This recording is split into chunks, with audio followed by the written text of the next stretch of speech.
Such was the reception accorded him that the courtiers of the Shah were moved with envy.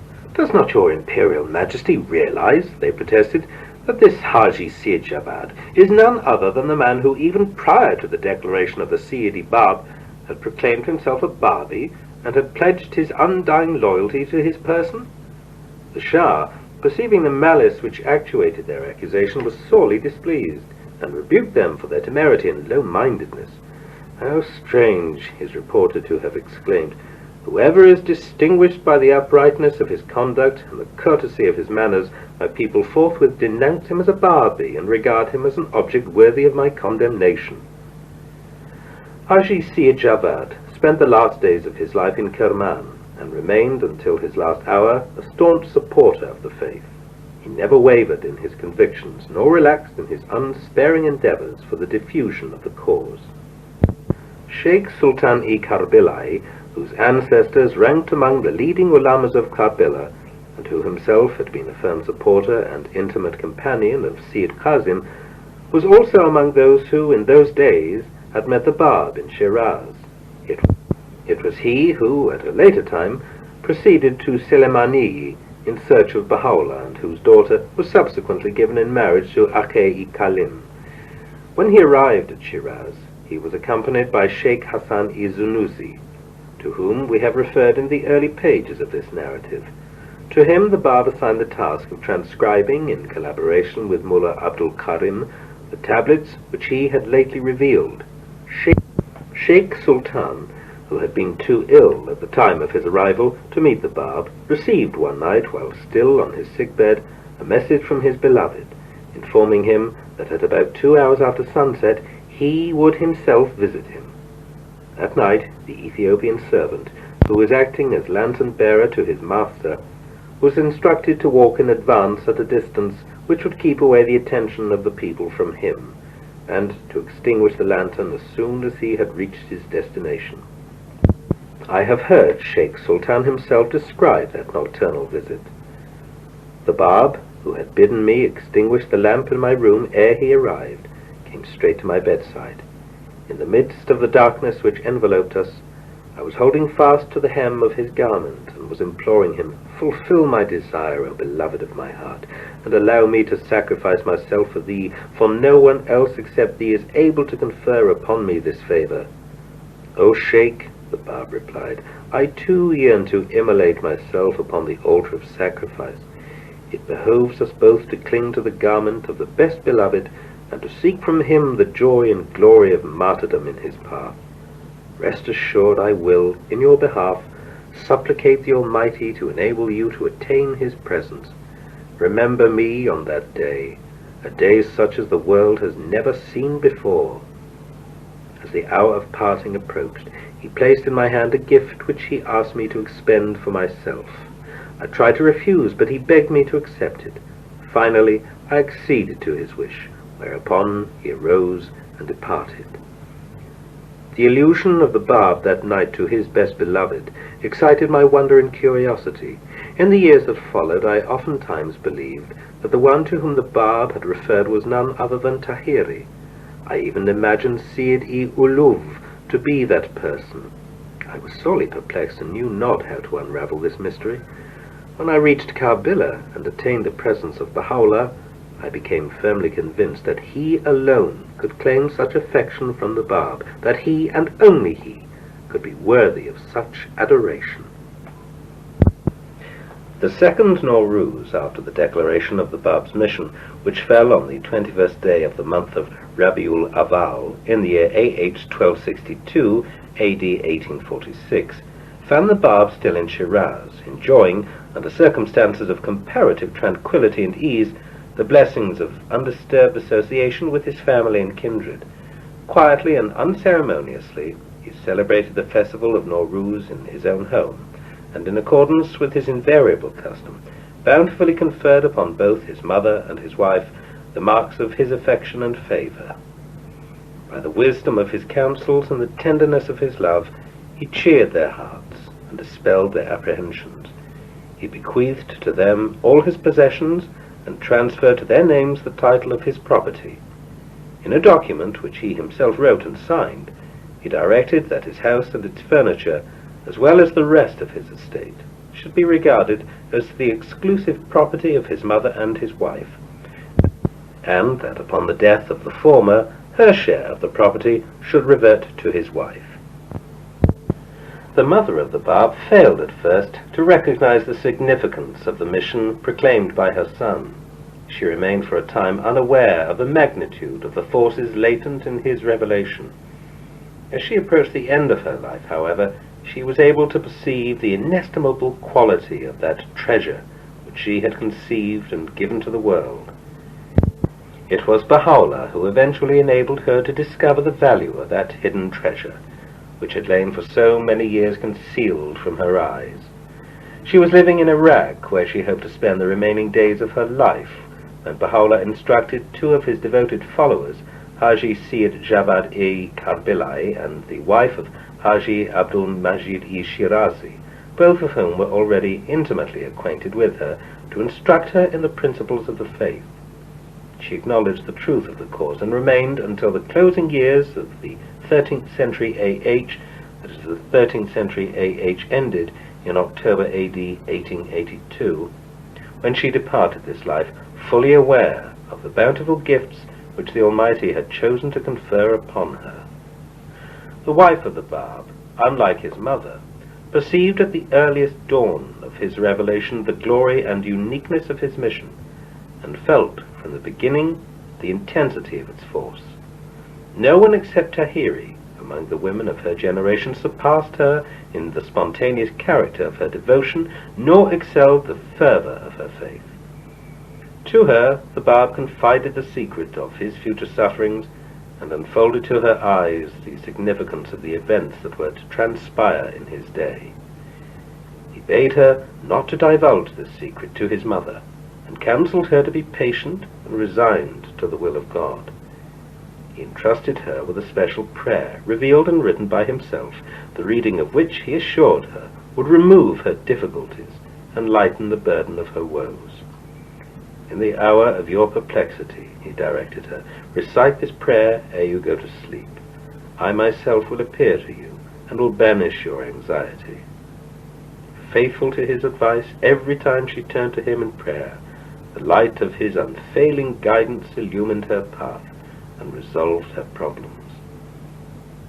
After the Bab had settled the affairs of his household and provided for the future maintenance of both his mother and his wife, he transferred his residence from his own home to that of Haji Mirza Syed Ali. There he awaited the approaching hour of his sufferings. He knew that the afflictions which were in store for him could no longer be delayed, that he was soon to be caught in a whirlpool of adversity which would carry him swiftly to the field of martyrdom, the crowning object of his life. He bade those of his disciples who had settled in Shiraz, among whom were Mullah Abdul Karim and Sheikh Hassan Izunuzi, to proceed to Isfahan and there await his further instructions. Syed Hussein-i Yazdi, one of the Letters of the Living, who had recently arrived at Shiraz, was likewise instructed to proceed to Isfahan and join the company of his fellow disciples in that city. Meanwhile, Hussein Khan, the governor of Fars, was bending every effort to involve the Bab in fresh embarrassments and to degrade him still further in the eyes of the public.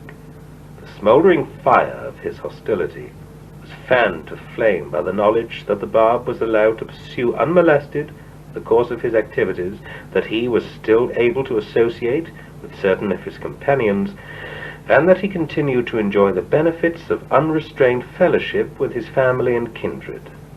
By the aid of his secret agents, he succeeded in obtaining accurate information regarding the character and influence of the movement which the Bab had initiated. He had secretly watched his movements, ascertained the degree of enthusiasm which he had aroused, and scrutinized the motives, the conduct, and the number of those who had embraced his cause. One night there came to Hussein Khan, the chief of his emissaries, with a report that the number of those who were crowding to see the Bab had assumed such proportions as to necessitate immediate action on the part of those whose function it was to guard the security of that city. "The eager crowd that gathers every night to visit the Bab," he remarked, surpasses in number the multitude of people that throngs every day before the gates of the seat of your government. Among them are to be seen men celebrated alike for their exalted rank and intensive learning. Such are the tact and lavish generosity which his maternal uncle displays in his attitude towards the officials of your government, that no one among your subordinates is inclined to acquaint you with the reality of the situation. If you would permit me, I will, with the aid of a number of your attendants, surprise the Bab at the hour of midnight, and will deliver, handcuffed, into your hands certain of his associates who will enlighten you concerning his activities, and who will confirm the truth of my statements." Hussein Khan refused to comply with his wish. "I can tell better than you," was his answer, "what the interests of the state require. Watch me from a distance. I shall know how to deal with him." That very moment, the governor summoned Abdul Hamid Khan, the chief constable of the city. "Proceed immediately," he commanded him, "to the house of Haji Mirza Syed Ali. Quietly and unobserved, scale the wall and ascend to the roof, and from there suddenly enter his home.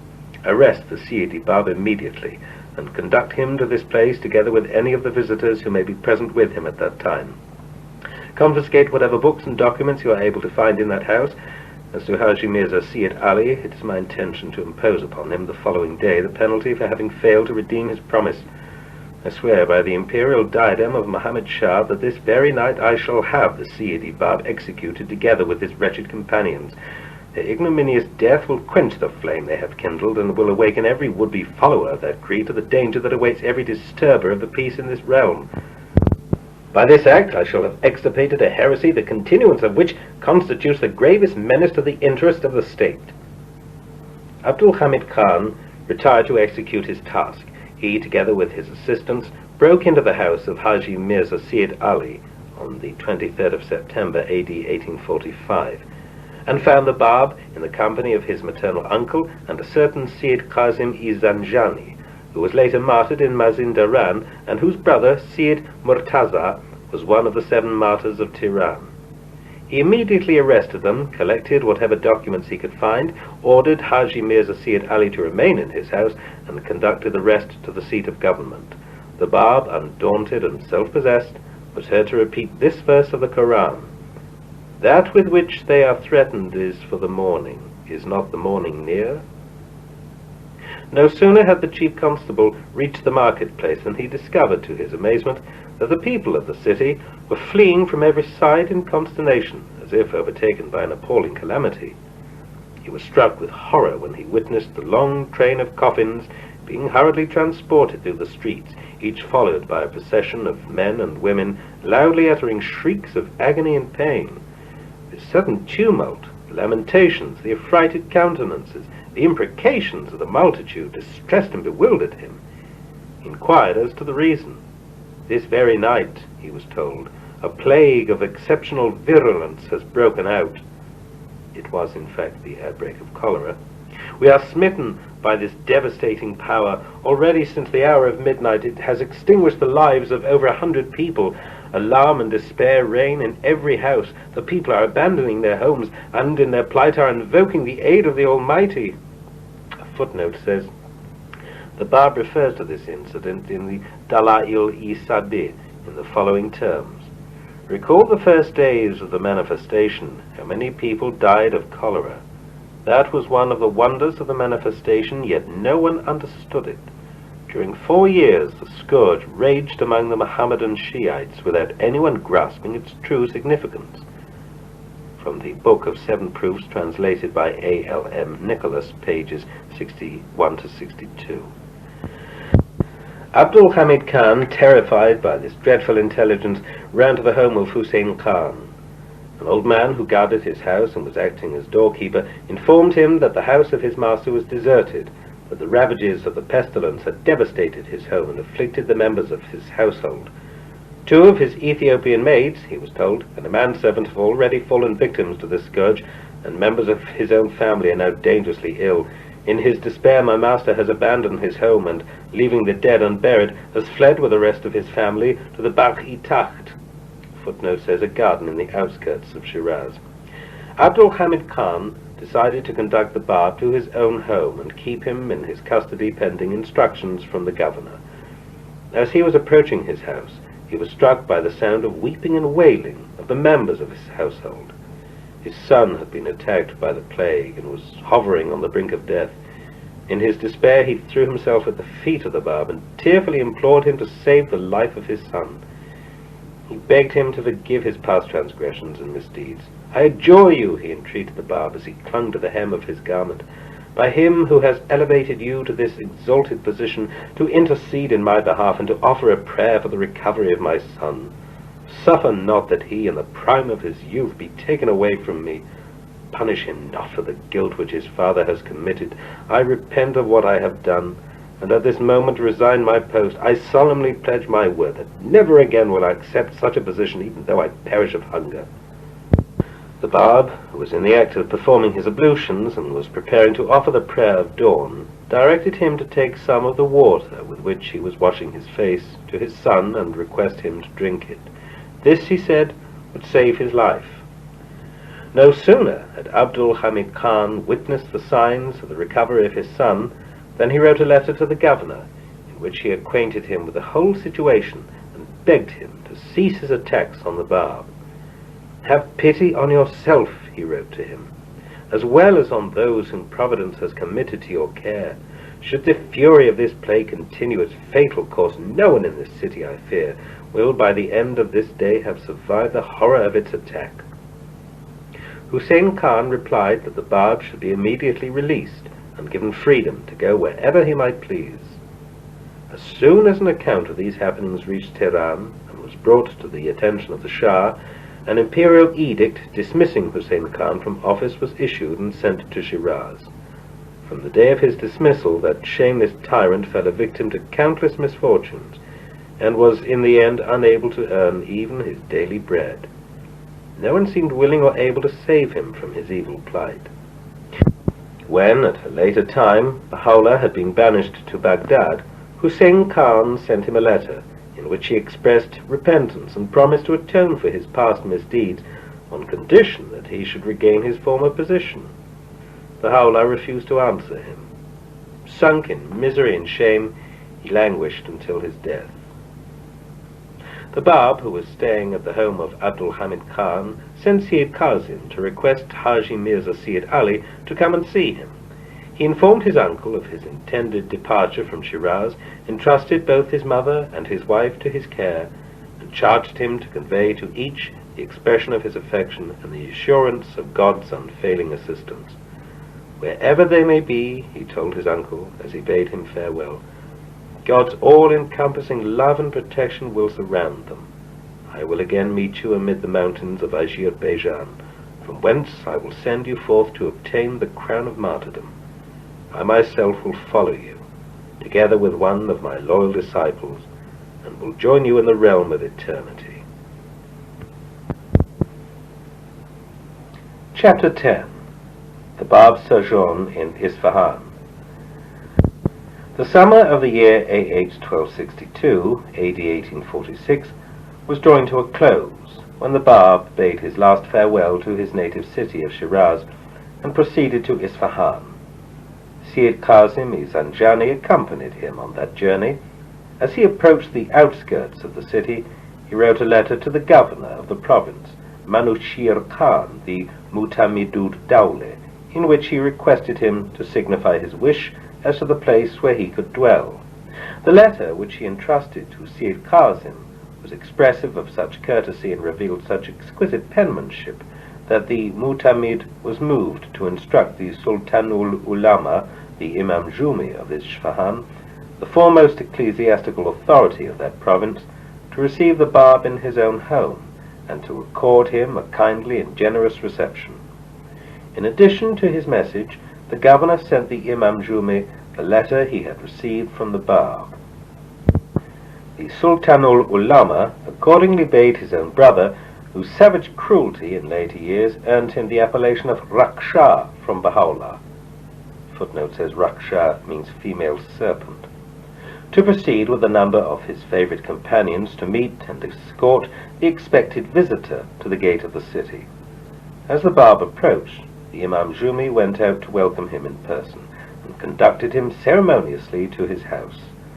Such were the honours accorded to the Bab in those days that when, on a certain Friday, he was returning from the public bath to the house, a multitude of people were seen eagerly clamouring for the water which he had used for his ablutions. His fervent admirers firmly believed in his unfailing virtue and power to heal their sicknesses and ailments. The Imam Jumi himself had, from the very first night, become so enamoured with him who was the object of such devotion that, assuming the functions of an attendant, he undertook to minister to the needs and wants of his beloved guest. Seizing the ewer from the hand of the chief steward, and utterly ignoring the customary dignity of his rank, he proceeded to pour out the water over the hands of the Bab. One night after supper, the Imam Jumi, whose curiosity had been excited by the extraordinary traits of character which his youthful guest had revealed, ventured to request him to reveal a commentary on the Surah of Wal Asr, which is the Quran 103. His request was readily granted. Calling for pen and paper, the Bab, with astonishing rapidity and without the least premeditation, began to reveal, in the presence of his host, a most illuminating interpretation of the aforementioned surah. It was nearing midnight when the Bab found himself engaged in the exposition of the manifold implications involved in the first letter of that surah. That letter, the letter Vav, upon which Sheikh Ahmadi Asai had already laid such emphasis in his writings, symbolized for the Bab the advent of a new cycle of divine revelation, and has since been alluded to by Baha'u'llah in the Kitab-i-Aqdas in such passages as the mystery of the great reversal and the sign of the sovereign.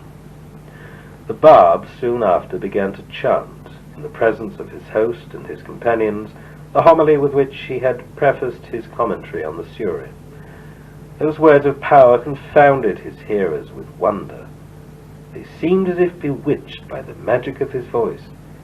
Instinctively they started to their feet, and together with the Imam Jumi reverently kissed the hem of his garment. Mullah Muhammad Taqi-i Harati, an eminent mujtahid, broke out into a sudden expression of exultation and praise.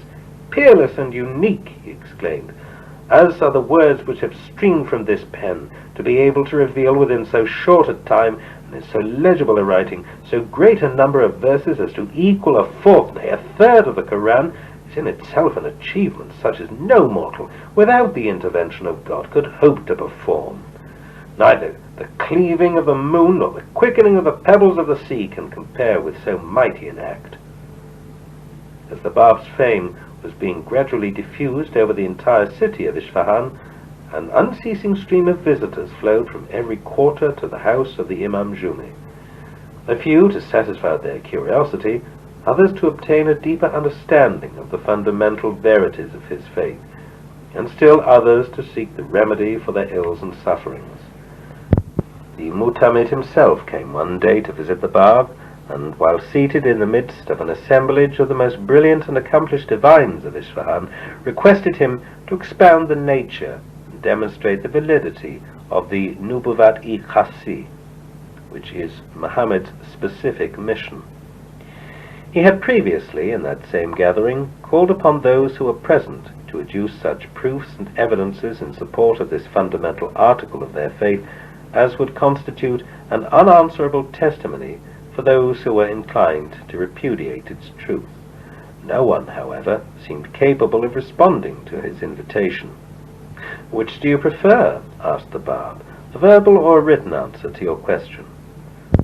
"A written reply," he answered, "not only would please those who are present at this meeting, but would edify and instruct both the present and the future generations." The Bab instantly took up his pen and began to write.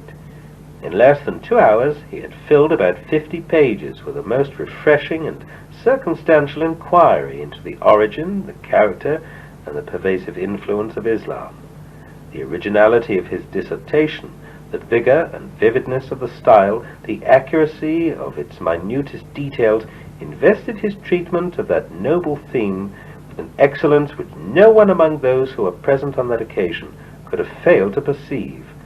With masterly insight, he linked the central idea in the concluding passage of this exposition with the advent of the promised Qaim, and the expected return of the Imam Hussein.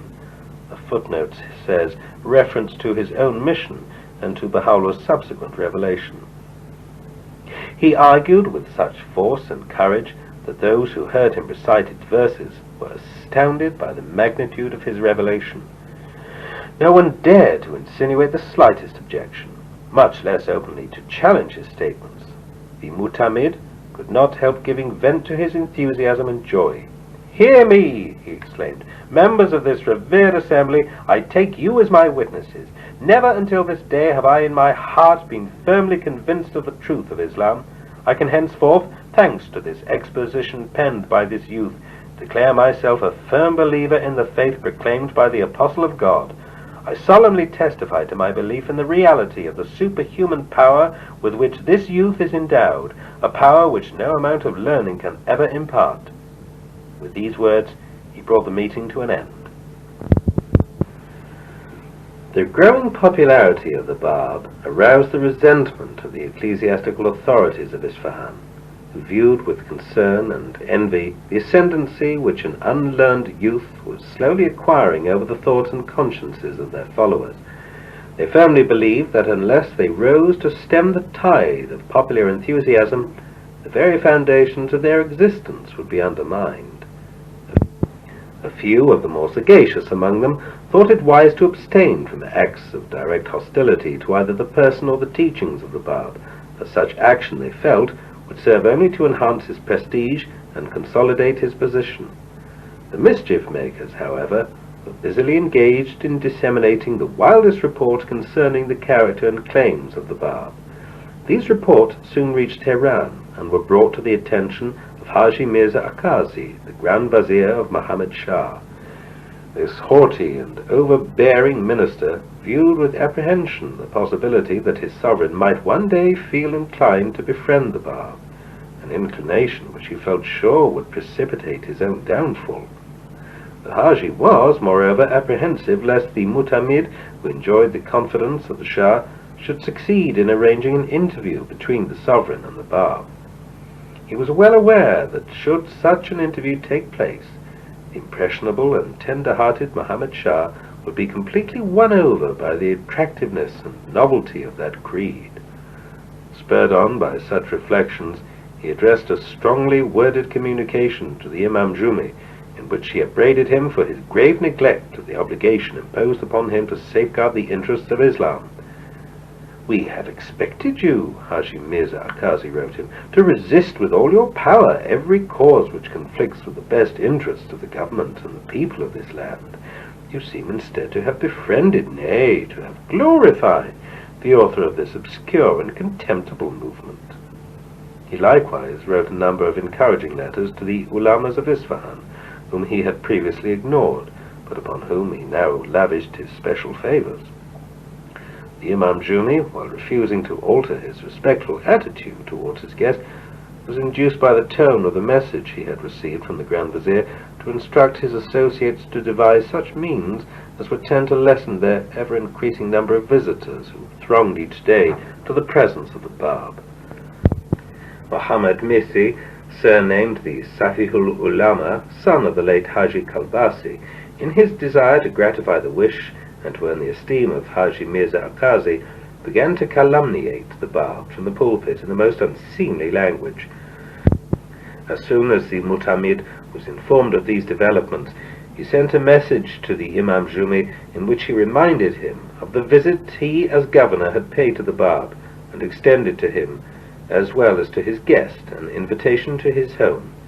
The Mu'tamid invited Haji Syed Asadullah, son of the late Haji Syed Muhammad Baqir-i Rashti, Haji Muhammad Jafar-i Abadi, Muhammad Mihdi, Mirza Hassan-i Nuri, and a few others to be present at the meeting.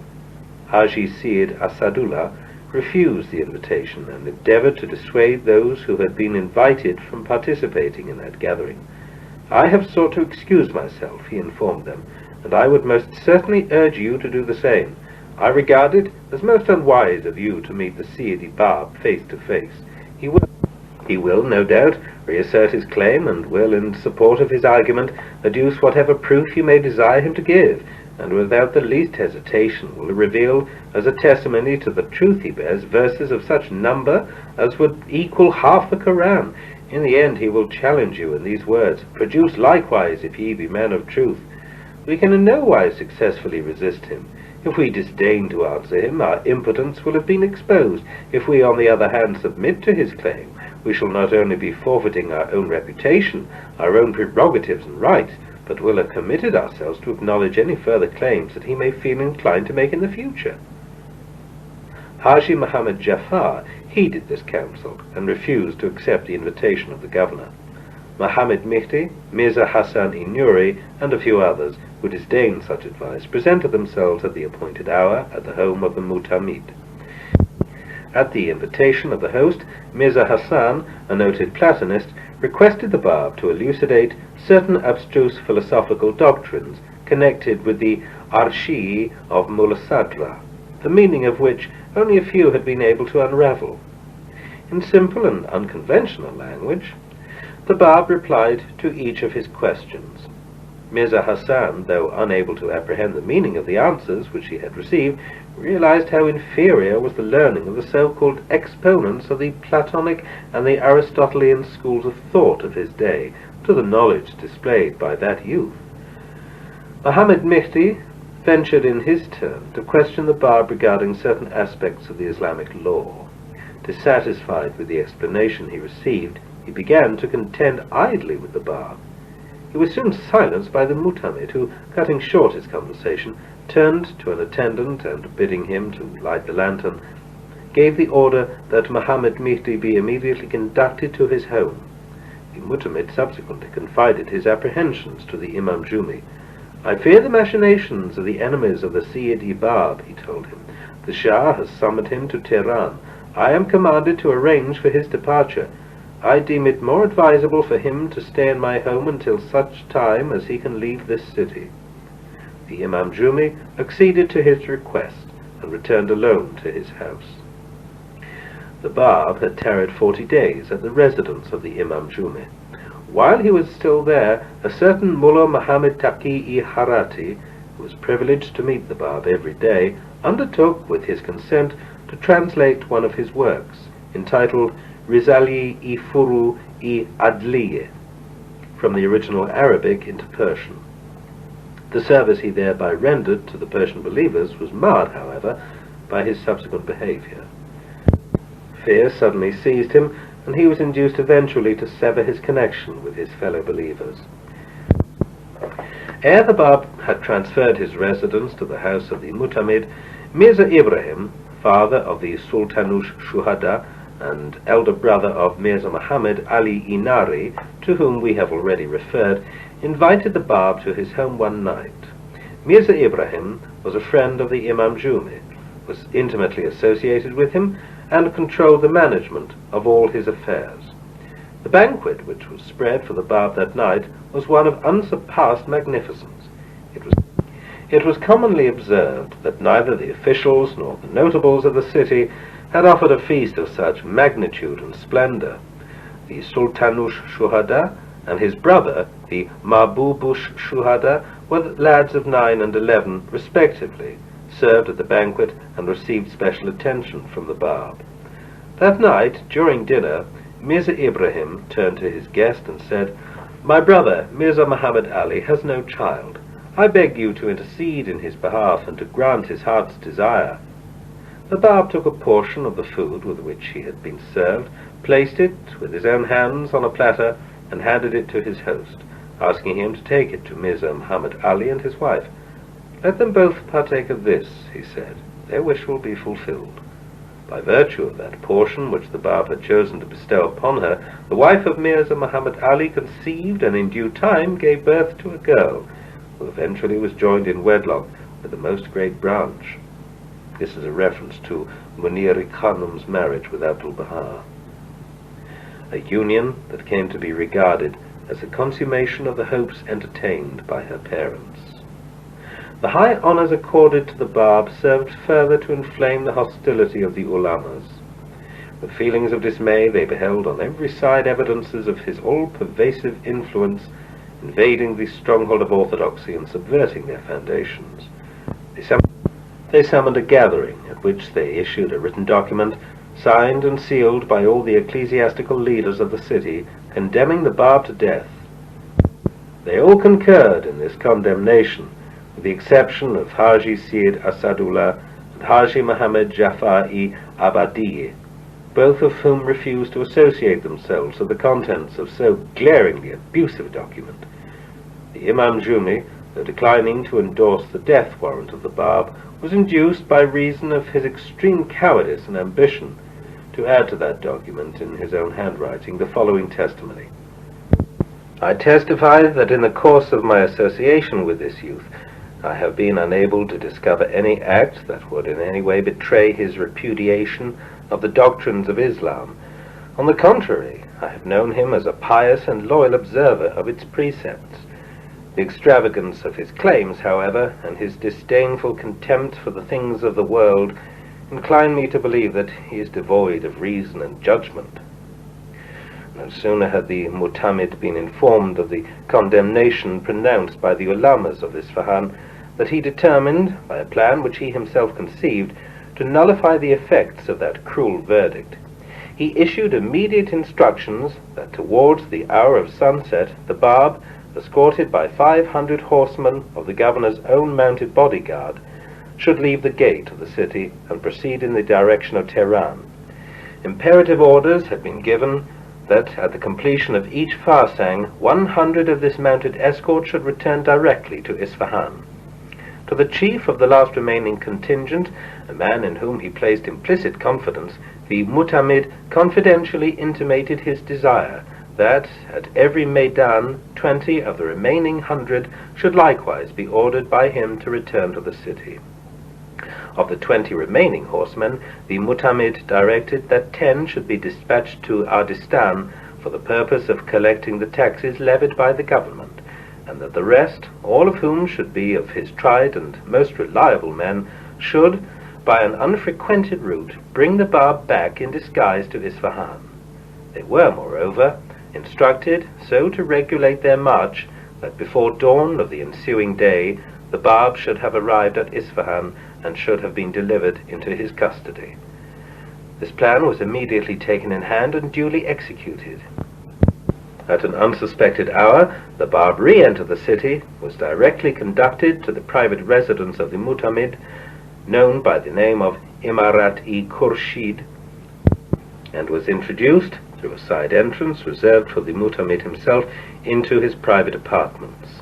The governor waited in person on the Bab, served his meals, and provided whatever was required for his comfort and safety. A footnote says, "Thus this room in which I find myself, which has neither doors nor definite limits, is today the highest of the dwellings of paradise, for the tree of truth lives therein. It would seem that all the atoms of the room sing in one voice, 'In truth I am God. There is no other God beside me, the Lord of all things.' And they sing above all the rooms of the earth, even above those adorned with mirrors of gold. If, however, the tree of truth abides in one of these ornamented rooms, then the atoms of their mirrors sing that song as did and do the atoms of the mirrors of the palace Sadri, for in the days of Sa'd, Isfahan, he abode therein." From the Persian Bayan, Volume 1, page 128. Meanwhile, the wildest conjectures obtained currency in the city regarding the journey of the Bab to Tehran, the sufferings which he was made to endure on his way to the capital, the verdict which had been pronounced against him, and the penalty which he had suffered. These rumors greatly distressed the believers who were residing in Isfahan. The Mu'tamid, who was well aware of their grief and anxiety, interceded with the Bab in their behalf, and begged to be allowed to introduce them to his presence.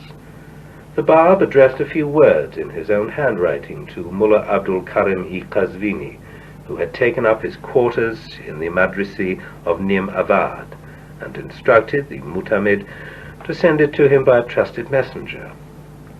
An hour later, Mullah Abdul Karim was ushered into the presence of the Bab. Of his arrival no one except the Mu'tamid was informed. He received from his master some of his writings, and was instructed to transcribe them in collaboration with Sayyid Hussein-i-Yazdi and Sheikh Hassan-i-Zanouzi. To these he soon returned, bearing the welcome news of the Bab's well-being and safety. Of all the believers residing in Isfahan, these three alone were allowed to see him.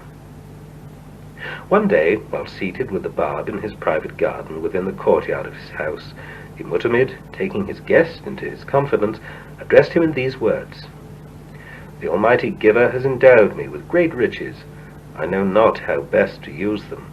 Now that I have, by the aid of God, been led to recognize this revelation, it is my ardent desire to consecrate all my possessions to the furtherance of its interests and the spread of its fame. It is my intention to proceed, by your leave, to Tehran, and to do my best to win to this cause Muhammad Shah, whose confidence in me is firm and unshaken. I am certain that he will eagerly embrace it, and will arise to promote it far and wide.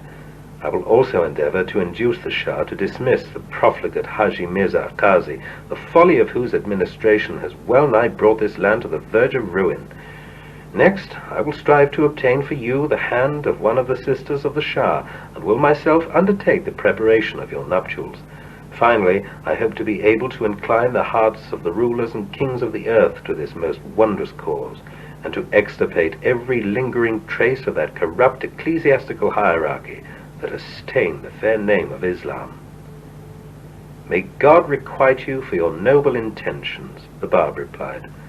"So lofty a purpose is to me even more precious than the act itself.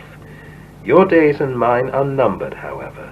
They are too short to enable me to witness and allow you to achieve the realization of your hopes. Not by the means which you fondly imagine will an almighty providence accomplish the triumph of his faith. Through the poor and lowly of this land, by the blood which these shall have shed in his path, will the omnipotent sovereign ensure the preservation and consolidate the foundation of his cause. That same God will, in the world to come, place upon your head the crown of immortal glory, and will shower upon you his inestimable blessings. Of the span of your earthly life there remain only 3 months and 9 days, after which you shall, with faith and certitude, hasten to your eternal abode." The Mu'tamid greatly rejoiced at these words. Resigned to the will of God, he prepared himself for the departure which the words of the Bab had so clearly foreshadowed. He wrote his testament, settled his private affairs, and bequeathed whatever he possessed to the Bab. Immediately after his death, however, his nephew, the rapacious Gurgin Khan, discovered and destroyed his will, seized his property, and contemptuously ignored his wishes.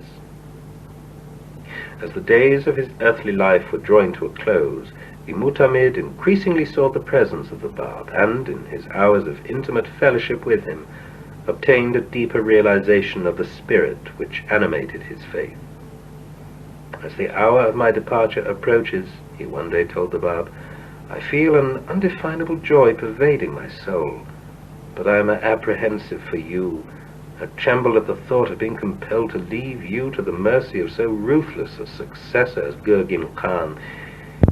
He will no doubt discover your presence in this home, and will, I fear, grievously ill-treat you." "Fear not," remonstrated the Bab. "I have committed myself into the hands of God. My trust is in him. Such is the power which he has bestowed upon me, that if it be my wish, I can convert these very stones into gems of inestimable value, and can instill into the heart of the most wicked criminal the loftiest conceptions of uprightness and duty. Of my own will have I chosen to be afflicted by my enemies, that God might accomplish the things destined to be done." That last is a quotation from the Quran, 8:42. As those precious hours flew by, a sense of overpowering devotion, of increased consciousness of nearness to God, filled the heart of the Mu'tamid. In his eyes, the world's pomp and pageantry melted away into insignificance, and brought face to face with the eternal realities enshrined in the revelation of the Bab. His vision of its glories, its infinite potentialities, its incalculable blessings, grew in vividness as he increasingly realized the vanity of earthly ambition and the limitations of human endeavor. He continued to ponder these thoughts in his heart until the time when a slight attack of fever, which lasted but one night, terminated his life. Serene and confident, he winged his flight to the great beyond. He died, according to E.G. Brown, from a traveller's narrative, Note L, page 277, February-March, A.D. 1847.